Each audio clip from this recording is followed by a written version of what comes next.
Hello, chemistry students. We're now ready to move on to our next topic in our chapter on gases.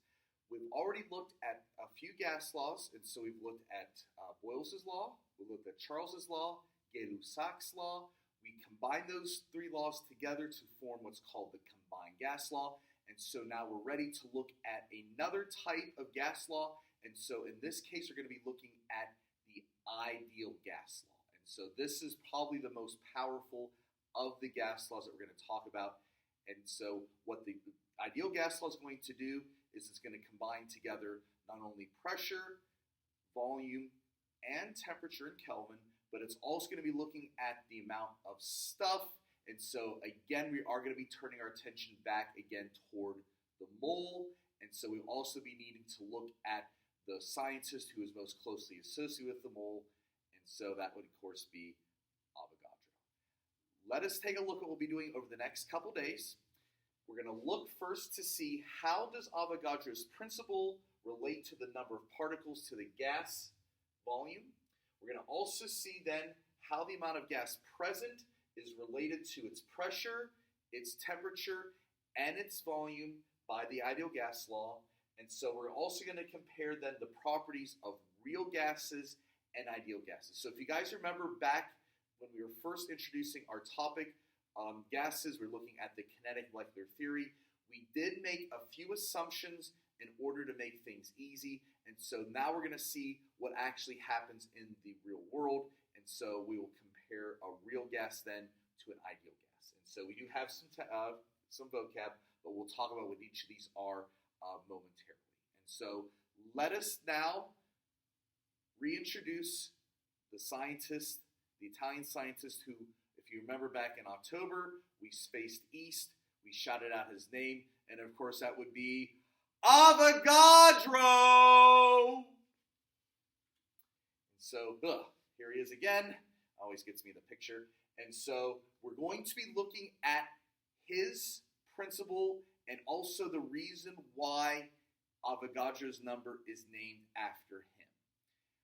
Avogadro, who was also a lawyer by day and also a scientist by night, he was looking at various gases. And so, for example, he would be looking at, say, nitrogen gas. He'd be looking at oxygen gas. He'd be looking at, let's say, hydrogen.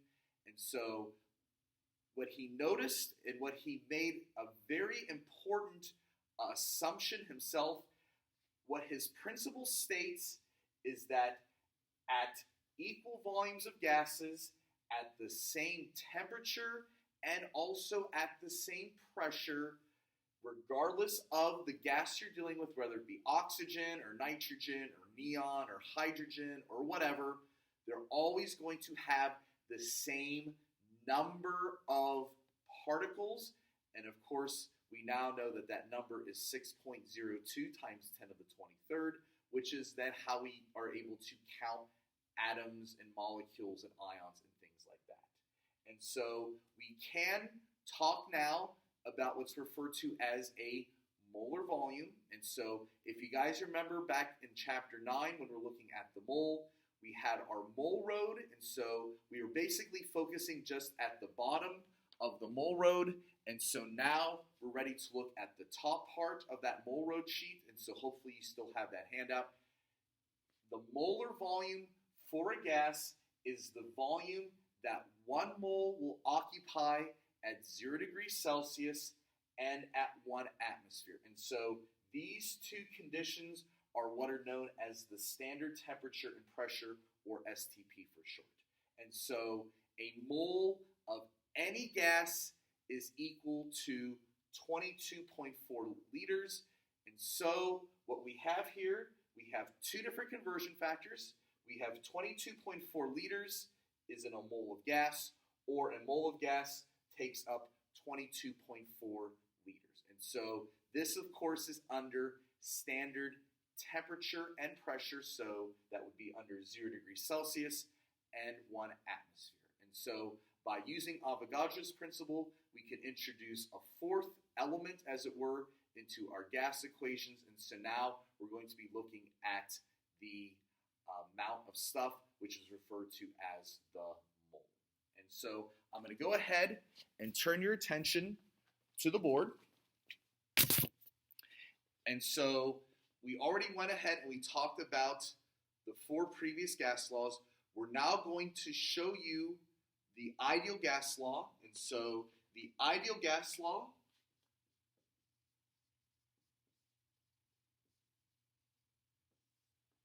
we're going to take our pressure of our gas times the volume of that gas, and that is going to equal N, which is our number of moles, R, which is a gas constant, and T, which is temperature in Kelvin. And so P times V equals nRT.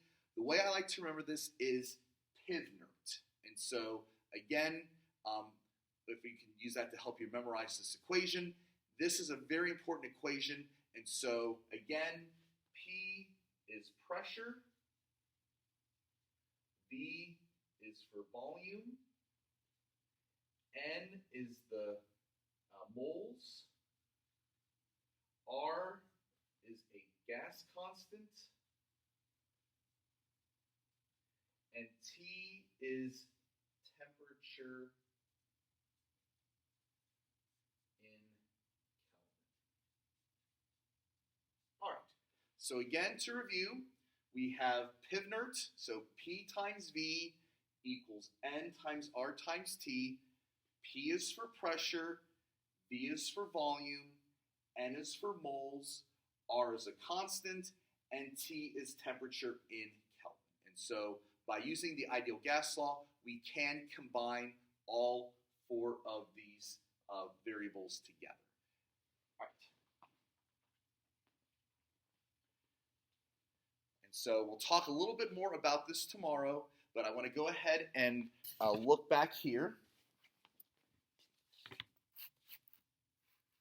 And so what we're going to do then today, and then we'll stop after this problem, we're going to calculate the volume that 0.881 mole of gas at STP will occupy. So notice the important condition here is that whatever this gas is, it's at STP. And so remember that a mole of gas at STP is equal to 22.4 liters. So again, that is our conversion factor. So again, we are going to have a little bit of that in this chapter. And so hopefully then that chapter 11 did prepare you for the stoichiometry. All right, and so what we're going to do, we're going to go ahead and set this up.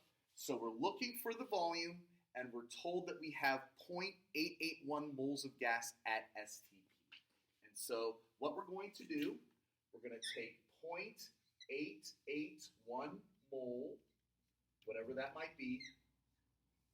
And so we're going to go ahead, we're going to put the 1 mole on the bottom because again, we want the units to cancel out.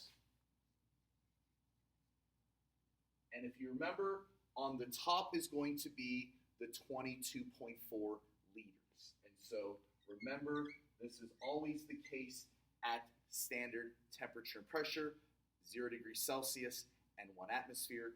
Notice that the moles will cancel out. And so to solve this problem, all we have to do then is take 0.881 and multiply by 22.4. And so we end up getting, this is our value. So I'm going to round that off to say about 19.7 liters. And so we can therefore say that at standard temperature and pressure, 0.881 moles of any particular gas is going to take up roughly 20 liters. And so that will be the volume. And so go ahead and try out the problems for the homework tonight. And I will then talk to you a little bit more then tomorrow regarding the ideal gas law. And I hope you all have a great rest of your